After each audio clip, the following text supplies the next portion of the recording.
జీహెచ్ఎంసీలో డివిజన్ల పునర్విభజన రాజకీయ దుమారం రేపుతోంది. విపక్షాలు వార్డుల విభజనని పూర్తిగా వ్యతిరేకిస్తున్నాయి. ఈ నేపథ్యంలో ఇవాళ కౌన్సిల్ సమావేశం జరగనుంది. కౌన్సిల్ సమావేశంలో ప్రభుత్వాన్ని ఏకి పారేసేందుకు విపక్షాలు సిద్ధమయ్యాయి. దీంతో ఇవాల్టి జీహెచ్ఎంసీ కౌన్సిల్ సమావేశంపై ఉత్కంఠ నెలకొంది. బల్లియా డివిజన్ల పునర్విభజనపై తమ అభ్యంతరాల్ని వ్యక్తం చేసేందుకు సిద్ధమవుతున్నాయి రాజకీయ పార్టీలు. గ్రేటర్లో విలీనమైన మున్సిపాలిటీల పరిధిలో భారీగా వార్డులు తగ్గిపోవడంతో తమ అసంతృప్తిని వ్యక్తం చేస్తున్నాయి అక్కడి ప్రజాప్రతినిధులు. అలాగే కొన్ని వార్డులు 2 నియోజకవర్గాల్లో చేర్చడం పైన అభ్యంతరాలు వ్యక్తం చేస్తున్నారు. తాజా పరిస్థితుల్లో ఇవాళ జరగనున్న జీహెచ్ఎంసీ కౌన్సిల్ వేదికగా తమ అభ్యంతరాలను వినిపించేందుకు సిద్ధమవుతున్నారు గ్రేటర్ ప్రజాప్రతినిధులు. అవసరమైతే లీగల్ పోరాటం కూడా చేస్తామంటుంది బీఆర్ఎస్. జీహెచ్ఎంసీ పరిధి ఔటర్ రింగ్ రోడ్డు వరకు విస్తరించింది. దాంతో ప్రస్తుతం ఉన్న 150 వార్డుల్ని 300కు పెంచుతూ ప్రభుత్వం నిర్ణయం తీసుకుంది. జీహెచ్ఎంసీ అధికారులు శాస్త్రీయ పద్ధతిలో వార్డుల విభజన చేయలేదని రాజకీయ పార్టీల నేతలు ఆరోపిస్తున్నారు. దాంతో బల్దియా అధికారులకు ఫిర్యాదులు వెల్లువెత్తాయి. ఇప్పటి వరకు 1500కు పైగా రిక్వెస్ట్లు వచ్చినట్లు అధికారుల లెక్కలు చెబుతున్నాయి. మరోవైపు జీహెచ్ఎంసీ కమిషనర్ ఆర్వి కర్నర్ ని నేరుగా కలిసిన బీఆర్ఎస్, కాంగ్రెస్, బీజేపీ నేతలు సైతం పలు ఫిర్యాదులు చేశారు. ఇక వార్డుల విభజనపై అధికార కాంగ్రెస్ పార్టీ కార్పొరేటర్లు సైతం mayor Gadwal Vijayalakshmi, commissioner RV Karnan కు ఫిర్యాదు చేశారు. తమ నియోజకవర్గాల పరిధిలో అధికారుల వ్యవహార శైలిని తప్పుపడుతున్నారు కాంగ్రెస్ నేతలు. జీహెచ్ఎంసీలో వార్డుల పునర్విభజన శాస్త్రీయ పద్ధతిలో జరగలేదని బీఆర్ఎస్ నేతలు ఆరోపించారు. 150 వార్డులకే అధికారులు పూర్తి స్థాయిలో లేరని, ఇప్పుడు 300 వార్డులకు ఏ విధంగా సేవలు అందిస్తారని ప్రశ్నించారు. జీహెచ్ఎంసీ ఎన్నికల్లో లబ్ధి పొందేందుకే కాంగ్రెస్ ప్రభుత్వం ఇటువంటి అనాలోచిత నిర్ణయాన్ని తీసుకుందంటూ విమర్శలు చేశారు.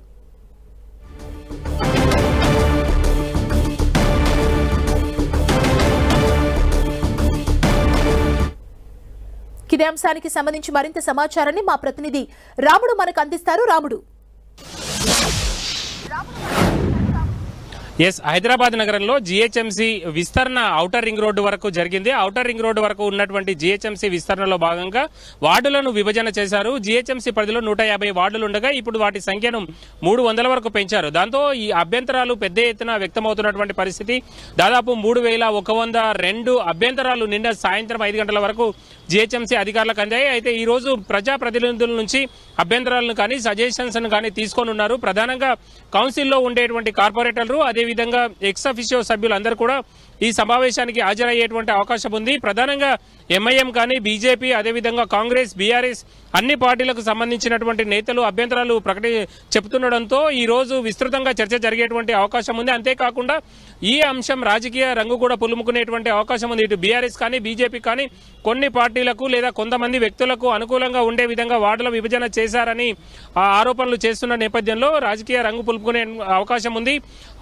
కౌన్సిల్ సమావేశం 10:30 ప్రారంభం కానుంది. దాని నేపథ్యంలో జీహెచ్ఎంసీ వద్ద భారీ బందోబస్తును ఏర్పాటు చేయడం జరిగింది. జీహెచ్ఎంసీ ప్రధాన కార్యాలయం వద్ద అన్ని ప్రాంతాల్లో, ఇటు ప్రధాన కార్యాలయం అదేవిధంగా కౌన్సిల్ సమావేశం జరిగేటువంటి ప్రాంతంలో అందరినీ కూడా పోలీసులను కట్టుదిట్టమైన ఏర్పాట్లు చేశారు. లోపల ఏదైనా గందరగోళం జరిగితే మార్షల్స్ ద్వారా వాళ్ళందరినీ బయటికి పంపించే విధంగా అవసరమైనటువంటి చర్యలను అయితే అధికారులు తీసుకుంటున్నారు. ప్రధానంగా జీహెచ్ఎంసీ పరిధిని విస్తరించినప్పటి నుంచి కూడా రాజకీయంగా అనేక ఆరోపణలు, ప్రత్యారోపణలు జరుగుతున్నాయి. ఒకవైపు ప్రపంచంలో అనేక పెద్ద సిటీలన్నీ కూడా చాలా విస్తీర్ణంలో ఉన్నాయి కాబట్టి హైదరాబాద్ను కూడా విస్తీర్ణం పెంచారు అని కాంగ్రెస్ చెప్తుండగా మిగతా పార్టీలు మాత్రం ఇది అనాలోచిత చర్యగా చెప్తున్నాయి. జీహెచ్ఎంసీ పరిధిలోనే ఉండేటువంటి ప్రాంతాల్లో అక్కడ ఇటు ఇంజనీరింగ్ డిపార్ట్మెంట్ కానీ, అదేవిధంగా టౌన్ ప్లానింగ్ డిపార్ట్మెంట్ కానీ సక్రమంగా అధికారులు లేరు. కానీ ఇంత విస్తీర్ణం చేసి అధికారులు లేకుండా విస్తీర్ణం చేయడం ద్వారా అక్కడ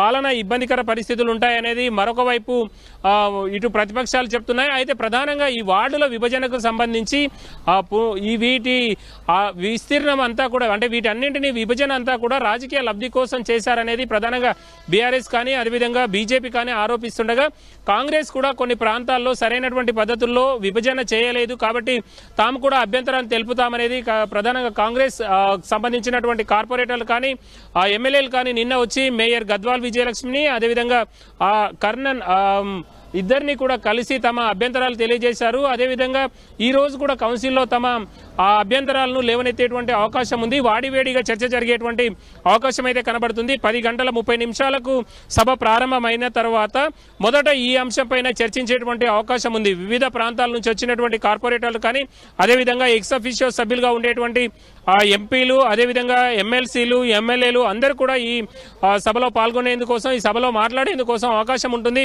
ప్రధానంగా వివిధ ప్రాంతాల్లో అంటే శివారు ప్రాంతాల్లో అంటే ఔటర్ రింగ్ రోడ్ లోపల ఉండేటువంటి వాళ్లకు అప్పటి వరకు ఉండేటువంటి మేయర్లు కానీ వార్డు మెంబర్లకు కానీ అవకాశం ఉండదు కాబట్టి అక్కడ ఉండేటువంటి ఎమ్మెల్యేలు వచ్చి ఇందులో పాల్గొనేటువంటి సభలో పాల్గొనేటువంటి అవకాశం ఉంది.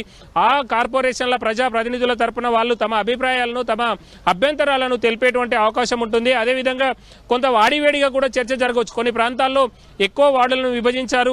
కొన్ని రాజకీయ పార్టీలకు అనుగుణంగా ఈ చర్యలు ఉన్నాయి కాబట్టి వాటి విషయంలో మార్పులు చేర్పుల కోసం పట్టుపట్టేటువంటి అవకాశం ఉంది కాబట్టి గందరగోళంగా కొంత వాడివేడిగా అయితే చర్చ జరిగేటువంటి అవకాశం అయితే కనబడుతుంది. థాంక్యూ రాముడు.